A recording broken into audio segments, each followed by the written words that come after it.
sea, tenemos candidatos, pero no tenemos luz. Seguimos en el túnel. No hay luz al final, porque no hay nadie en quien creer. La situación que estamos atravesando es, creo yo, a estas alturas insostenible. Insostenible. Es decir, las escenas el día de ayer, el ministro del Interior con la casa allanada por la Fiscalía, o el ministro del Interior viajando a una reunión de ministros en Bruselas con una solicitud de la fiscal de la Nación para que se le impida la salida del país, que ha sido para su suerte la decisión sobre este tema postergada por lo menos para la próxima semana. No es sino un resumen de la precariedad de lo que estamos viviendo. Y si uno pudiera resumir la situación, hay que ser claros.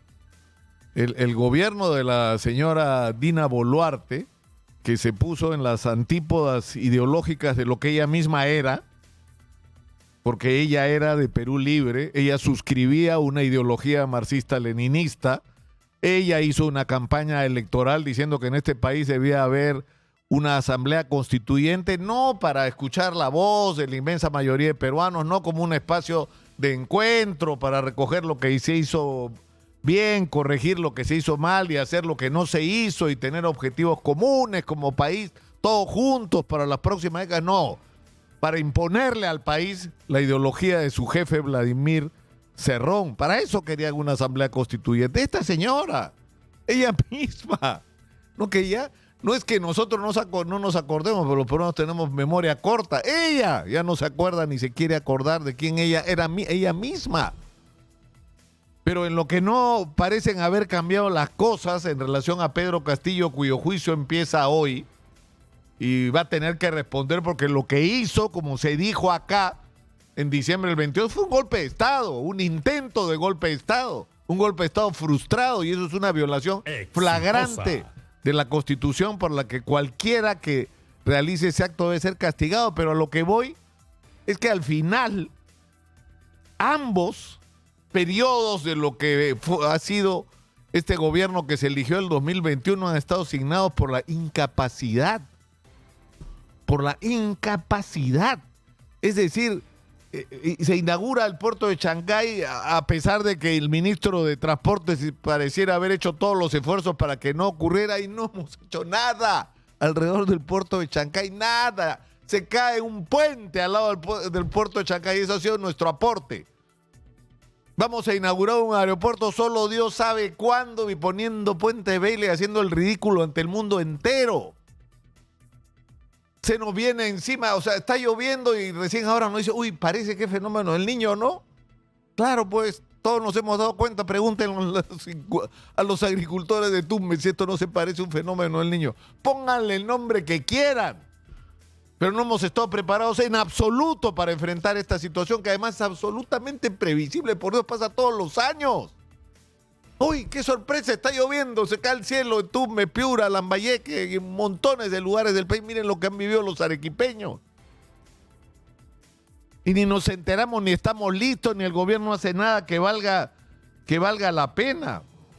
Y el tema es la inseguridad, es decir, el agobio de la inseguridad y la incapacidad de reconocer la realidad, que esto no está bien y que no se están haciendo las cosas que necesitamos hacer, que están despachando a parte de los mejores detectives que este país tiene por haber perseguido políticos corruptos, los están castigando, repartiéndolos por todo el Perú en vez de usarlos para luchar contra el crimen organizado.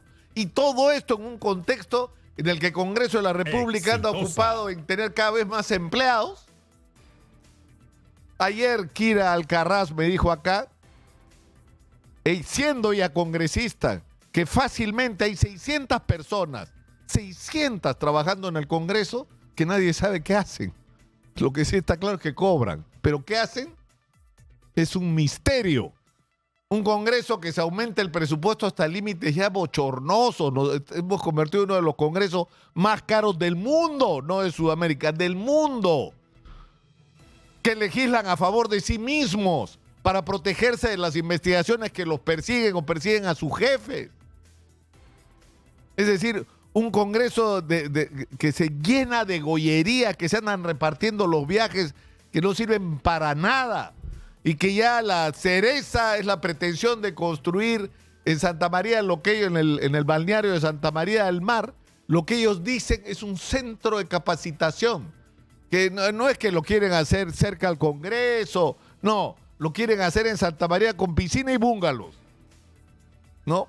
O sea, de centro de capacitación no va a ser, y que además lo puedan usar los congresistas en ejercicio y los excongresistas, o sea, van a tener su club, el club privado exclusivo de los congresistas. O sea, ya simplemente, y esto en un contexto de confrontación total y absoluta entre el gobierno y el Ministerio Público, y el Ministerio Público declarándole la guerra al Congreso, en algunos casos con razón, al Congreso y al gobierno, en algunos casos con razón, y en otras sin ella, en un contexto que yo a estas alturas no entiendo a la señora fiscal de la Nación, porque está enfrentada al gobierno en cosas que son legítimas, está enfrentada al Congreso en temas que son legítimos, es decir, han legislado mal. Exitosa. En relación a la lucha contra el crimen, en particular contra el crimen organizado, por ejemplo, en lo de la detención preliminar, las limitaciones que han puesto.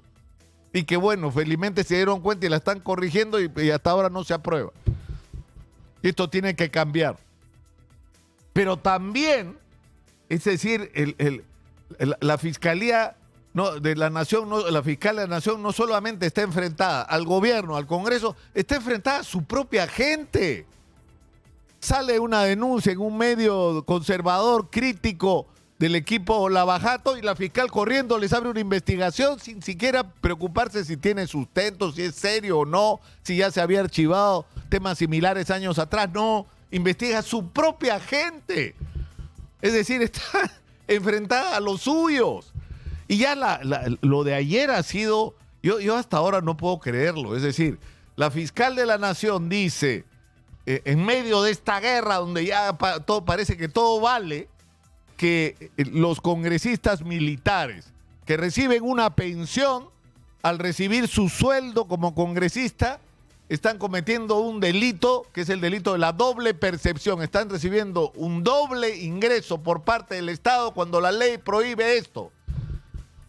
Y César Delgado Guembes, que es un especialista, así como otros especialistas en estos temas, le ha dicho, no señora, la pensión no es equivalente a una remuneración, es una cosa distinta. La pensión se adquiere, entre otras cosas, con el aporte del propio trabajador. No es una remuneración, no la puede equiparar, entonces no es ilegal, no puedes disgustar, a mí me disgusta, a mí no me parece ético, pero legal es legal. Es decir, los señores militares jubilados en las Fuerzas Armadas, que son congresistas, tienen derecho a cobrar su jubilación y a la vez a cobrar una remuneración. Nos puede no gustar, pero legal es legal. Y la señora les ha clavado una denuncia. Y a todos los congresistas que votaron porque eso ocurra, que ya es simplemente el desenfreno. Pero lo que no nos había dicho la señora es que en su propia oficina ocurre lo mismo. Yo tengo acá en la mano la constancia de pago de haberes y descuentos del mes de diciembre de un señor que se llama Cubas Villanueva Víctor Manuel. Es el vocero del Ministerio Público. Me lo entregó ayer la congresista Kira Alcaraz antes de empezar la entrevista. Y lo que dice es lo siguiente, que el señor recibe de la planilla de pensionistas. Es decir, pensión definitiva 8.100 soles, con descuento total de la boleta 7.834.40 por pensión. Por pensión. Pero además, el señor recibe una remuneración de 12.000 soles. Igualito que los militares, que Quiabra, igualito que Quiabra. Solo que, es decir, 4.000 de reintegro de meses anteriores, de salud, etcétera, total 14.855, que sumados a los 7.000 salen el total de su remuneración, a lo cual además hay que sumar unos devengados por pensiones, que entiendo que fue resuelto judicialmente, de 59.000 soles, al final sumas y resta 83.000 soles recibió el señor en diciembre, pero su remuneración mensual normal no son estos 80 y tantos mil, no. Es la suma de 7.800 va a 14.800. El señor recibe 2 ingresos. Como jubilado, como pensionista y como trabajador en este momento de la Fiscalía de la Nación. Oiga, señora Delia Espinosa, ¿lo va a denunciar también por doble percepción? Pero si es su brazo derecho, es el que está ahí sentado, o sea, a él no y a los otros sí, o sea, no podemos estar así. En este desenfreno de confrontación, donde además ayer sale la señora presidenta de la República a hablar de golpes blandos, golpes... Es decir, en qué termina esto? ¿Me pueden explicar? ¿Cuál es el final de esto que estamos viviendo? Es decir, esto es una guerra entre o la fiscal logra meter preso a Santibáñez y de alguna manera crear el espacio para que la presidenta sea vacada, o la presidenta se lleva del brazo del Congreso a la Junta de Fiscales Supremos, de la que poco queda además a estas alturas. Y mientras tanto, ¿nosotros qué? Es lo que yo pregunto. Y mientras tanto, ¿qué hacemos no solo con los problemas de los peruanos? Que estamos agobiados ahorita por la lluvia, ahorita por la crisis de seguridad, ahorita por los gravísimos problemas económicos que una inmensa cantidad de peruanos y sobre todo los pequeños y medianos empresarios están viviendo y que se arrastran desde la pandemia y que no terminan de resolverse porque tras un problema viene otro. ¿Y los ciudadanos qué? ¿En qué momento se van a ocupar de los problemas de los peruanos? Y yo lo digo todos los días. Todos los días. No es que seamos un pueblo desgraciado y sin esperanza, que lo único que le queda es esto que tienen. No, señor, somos un país riquísimo.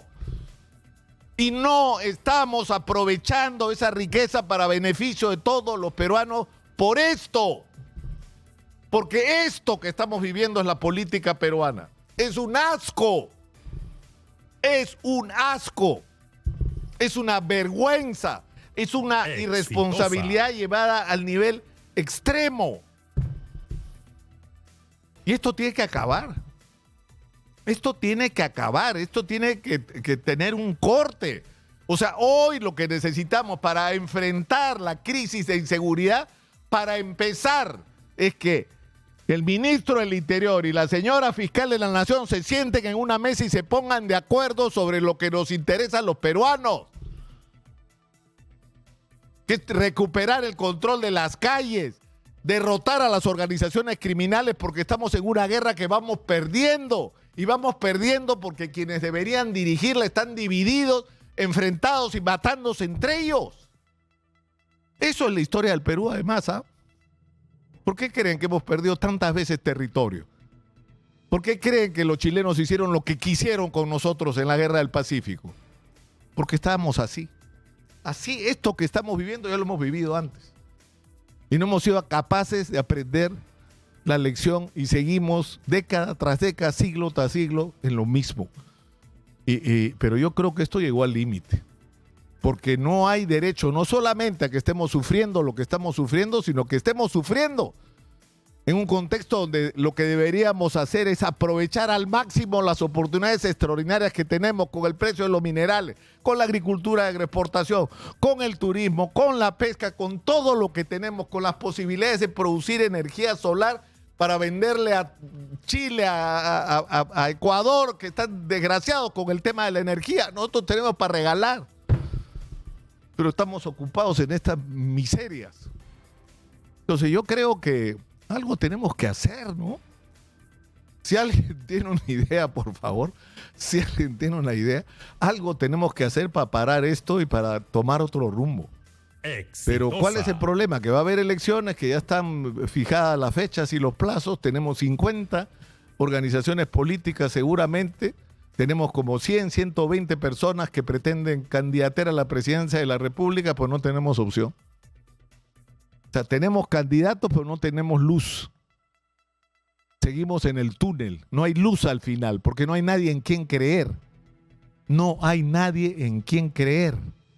Y voy a terminar, conversaba con un amigo esta semana recordando algo le debo a Antonio Zapata, que es entre otras cosas un gran historiador, y cuando éramos jóvenes me recomendó leer un libro de un ruso que se llama Pedro Kropotkin, que se llama La Gran Revolución, y que explicaba por qué había ocurrido la Revolución Francesa después de muchos años de descontento, de protestas, de sublevaciones campesinas salvajes contra la pobreza y la opresión de los aristócratas.